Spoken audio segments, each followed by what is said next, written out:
રાજપીપળાની શાળાની ઘોર બેદરકારી સામે આવી છે, જ્યાં પોદાર ઇંગ્લિશ મીડિયમ શાળામાં અભ્યાસ કરતા 9 વર્ષીય વિદ્યાર્થીને છાતીમાં દુખાવાની ફરિયાદ થતા શાળા સંચાલકો દ્વારા તાત્કાલિક મેડિકલ સહાય આપવાનો ઇનકાર કરાયો હતો। વાલીએ શાળાને વાહનમાં બાળકને મોકલવાની વિનંતી કરી, પરંતુ શાળાએ વાહન ઉપલબ્ધ નથીનું બહાનું આપ્યું। જો કે કેમ્પસમાં 3 વાહનો હતા। આ બેદરકારીથી 30 મિનિટનો સમય બગડ્યો। ચિંતિત પિતા રાજપીપળાથી બદામ ગામે શાળાએ પહોંચ્યા અને બાળકને હોસ્પિટલ લઈ ગયા, જ્યાં ડોક્ટરે જણાવ્યું કે વધુ મોડું થયું હોત તો કાર્ડિયાક એરેસ્ટનું જોખમ હતું। શાળાના આ વલણથી વાલીએ નર્મદા જિલ્લા શિક્ષણ અધિકારી અને રાજ્યના શિક્ષણ મંત્રીને લેખિત રજૂઆત કરી શાળા સામે કડક કાર્યવાહી કરવાની માંગ કરી છે। માટે ગયા તો ત્યાં એમને કેમ્પસમાં જોયું તો વેન અને બસ અને પ્રાઇવેટ વ્હીકલ બધું જ ત્યાં અવેલેબલ હતું। તો પછી મારા હસબન્ડે ત્યાંના પ્રિન્સિપાલને બી જાણ કરી કે જો આ રીતે આ વેન ને બધું અવેલેબલ છે, કાર્ડિયો એરેસ્ટ બી આમાં આવી શકે છે, તો પછી તમે ત્યાંથી રાજપીપળા સુધી એને ડ્રોપ કર્યો હોય તો હું સીધો એને હોસ્પિટલમાં લઈ જઈ શકત।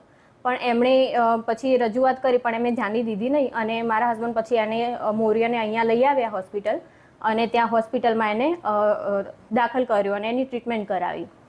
અને ત્યાં બે વેન અને બધું જ પડેલું હતું, પણ એ લોકોએ અહીંયા મોકલ્યો ટ્રાન્સપોર્ટ અહીંયા સુધી એને મોકલવામાં આવ્યો નથી।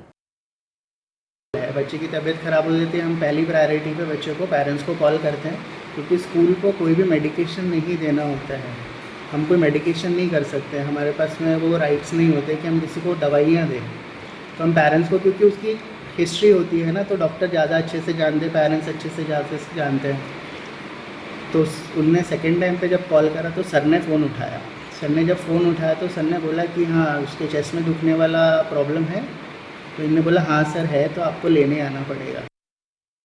नर्मदा जिल्लाना बदाम खाते चालती एक संस्था द्वारा इंग्लिश मीडियम स्कूलना बाळकने छातीमां दुखावो उपडवा छतांय ते बाळकने होस्पिટલના મોકલાયો, જેને લઈને આ સ્કૂલ વિવાદોમાં આવી છે। આ સ્કૂલના સંચાલકોએ જે બાળક બીમાર થયું હતું અને તેને સારવાર કરવા માટે 108 કે એમ્બ્યુલન્સમાં ના મોકલતા તેના જે વાલીએ છે તે જિલ્લા શિક્ષણ અધિકારીને કમ્પ્લેન કરી છે। બીજી વાત છે, બાળકને છાતીમાં દુખાવો થતો હતો અને જેને લઈને માતા પિતાને જાણ કરવામાં આવી હોવાનું પ્રિન્સિપાલ જણાવી રહ્યા છે। જ્યારે શાળામાં જે વાન છે કે અન્ય જે સ્કૂલ વાન છે તેના દ્વારા તેને ઘરે મોકલવામાં આવ્યું અને હોસ્પિટલ ના મોકલવામાં, જેને લઈને જિલ્લા શિક્ષણ અધિકારીને અરજી જે વાલીએ ફરિયાદ કરી છે। સાથે સાથે શાળાના સંકુલમાં આટલા બધા બાળકો અભ્યાસ કરતા હોય અને જો બીમાર પડે તો તેને તાત્કાલિક સારવાર માટે મોકલવાની જરૂરિયાત હોય છે, પરંતુ શાળાના સંચાલકોએ બેદરકારી રાખીને તેના વાલીને ફોન કરીને બાળકને લઈ જવા માટે જણાવ્યું હતું। જ્યારે બાળકને હાલત નાજુક થતાં તાત્કાલિક હોસ્પિટલમાં સારવાર માટે